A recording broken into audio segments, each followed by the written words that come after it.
ഈശോയിലെ ഏറ്റവും പ്രിയപ്പെട്ടവരെ, നിങ്ങൾക്ക് സമാധാനം. ദൈവം നിങ്ങൾക്ക് എല്ലാവർക്കും ഇന്നൊരു നല്ല ദിവസം തന്നതിനെ ഓർത്ത് ദൈവത്തിന് നന്ദി പറയണം. ഇന്നത്തെ ഒരു ദിവസം ഞാൻ നിങ്ങളോട് സംസാരിക്കാൻ ആഗ്രഹിക്കുന്നത് ജ്ഞാനം എന്ന വിഷയത്തെക്കുറിച്ചാണ്. നമ്മളിൽ ഓരോരുത്തർക്കും നമ്മുടെ ജീവിതത്തിൽ ശരിയായ ഒരു തീരുമാനം എടുക്കേണ്ടതിന് അത്യാവശ്യം നല്ലൊരു ബുദ്ധിയും കഴിവും അറിവുമൊക്കെ ആവശ്യമാണ്. പക്ഷേ അതിലേറെ ആവശ്യമുള്ളത് ജ്ഞാനമാണെന്ന് ബൈബിൾ നമ്മളെ പഠിപ്പിക്കുകയാണ്. ഇന്നത്തെ നമ്മുടെ വിഷയം ജ്ഞാനം എന്താണ്, അതെങ്ങനെ നമുക്ക് ലഭിക്കുമെന്നതിനെക്കുറിച്ചാണ് ഞാൻ ഇന്ന് സംസാരിക്കാനായിട്ട് പോകുന്നത്. ആദ്യം നമുക്ക് മനുഷ്യജ്ഞാനവും ദൈവിക ജ്ഞാനവും തമ്മിലുള്ള വ്യത്യാസത്തെക്കുറിച്ച് നോക്കാം.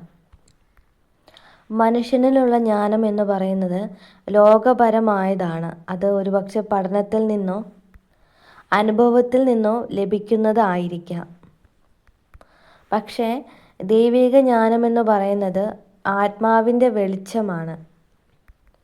സദൃശവാക്യങ്ങൾ 9:10 തിരുവചനങ്ങൾ പറയുന്നുണ്ട്, ദൈവത്തെ ഭയപ്പെടുന്നത് തന്നെ ജ്ഞാനത്തിൻ്റെ ആരംഭമാകുന്നുവെന്ന്. അതായത് ദൈവത്തെ ആദരിച്ച് അവൻ്റെ ഇഷ്ടം തേടുമ്പോഴാണ് യഥാർത്ഥ ജ്ഞാനം വളരുന്നത്. ഇനി ജ്ഞാനത്തിൻ്റെ ഉറവിടം എവിടെ നിന്നാണെന്ന് നമുക്ക് നോക്കാം. ജ്ഞാനം ദൈവത്തിൻ്റെ ദാനമാണെന്ന് മനസ്സിലാക്കുക.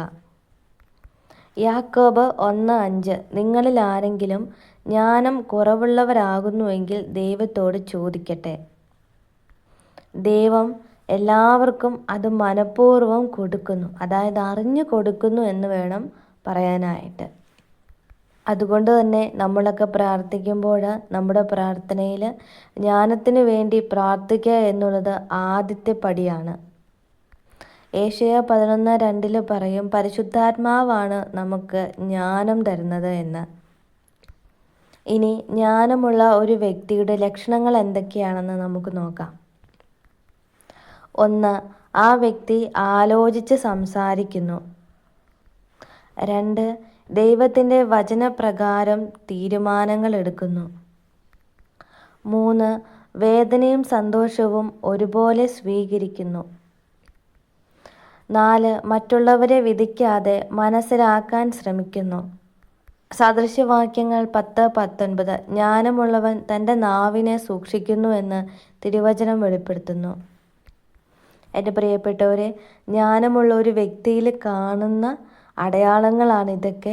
നിങ്ങൾ നിങ്ങളെ തന്നെ ആത്മശോധന ചെയ്ത് നോക്കുക. ഇത് നിങ്ങളിലുണ്ടോ എന്ന് നോക്കുക.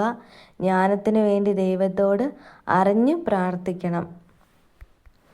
അടുത്തതായിട്ട്, നമ്മളിൽ ജ്ഞാനമുണ്ടെങ്കിൽ ആ ജ്ഞാനത്തെ നശിപ്പിക്കുവാൻ വേണ്ടിയിട്ടുള്ള കാര്യങ്ങൾ എന്തൊക്കെയാണെന്ന് നമുക്ക് നോക്കാം. 1. അഹങ്കാരമാണ്. അഹങ്കാരം ഒരു വ്യക്തിയിലുണ്ടെങ്കിൽ ആ ജ്ഞാനം നമുക്ക് എന്നേക്കുമായിട്ട് നഷ്ടപ്പെട്ടു പോകുന്നു. 2. പാപമാണ്. 3. ദൈവത്തിൻ്റെ വചനത്തെ അവഗണിക്കുന്നത്. 4.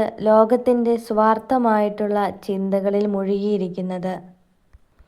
റോമ 1:22 ഇപ്രകാരം തിരുവചനം വെളിപ്പെടുത്തുന്നുണ്ട്, താൻ ജ്ഞാനവാനാണെന്ന് കരുതുന്നവൻ അവൻ തന്നെ മൂഢനാകുന്നു എന്ന്. ഇനി ജ്ഞാനം നേടാനുള്ള മാർഗങ്ങൾ എന്തൊക്കെയാണെന്ന് നമുക്ക് നോക്കാം. ദിവസേന ബൈബിൾ വായിക്കുക. ദൈവവചനത്തിലൂടെ പ്രാർത്ഥനയിലായിരിക്കുക, അതായത് ദൈവവചനത്തെ ധ്യാനിക്കുക. വിശുദ്ധരുടെ ജീവിതത്തെ പഠിക്കുക. നല്ല ഉപദേശങ്ങൾ സ്വീകരിക്കുകയും കേൾക്കുകയും ചെയ്യുക. പരിശുദ്ധാത്മാവിനോട് നിരന്തരം അഭ്യർത്ഥിക്കുക. പരിശുദ്ധാത്മാവിൻ്റെ ഫലങ്ങളും ദൈവിക ദാനങ്ങളും ജ്ഞാനവും ചോദിച്ചു മേടിക്കാനായിട്ട് ശ്രദ്ധിക്കുക.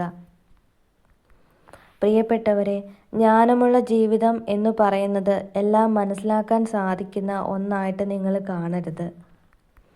ജ്ഞാനമുള്ള ജീവിതം എന്ന് പറയുന്നത് ദൈവത്തെ എല്ലാ സാഹചര്യത്തിലും നമുക്ക് മനസ്സിലാക്കാനായിട്ട് സാധിക്കുമെന്നതാണ്.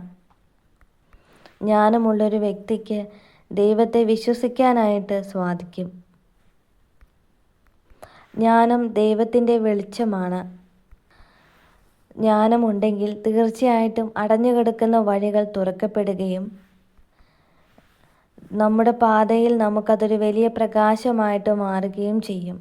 പ്രിയപ്പെട്ടവരെ, ഇത് കേൾക്കുന്ന എല്ലാ ദൈവമക്കൾക്കും ദൈവം ജ്ഞാനം കൊണ്ട് നിങ്ങളെ നിറയ്ക്കട്ടെ എന്ന് ഞാൻ പ്രാർത്ഥിക്കുന്നു.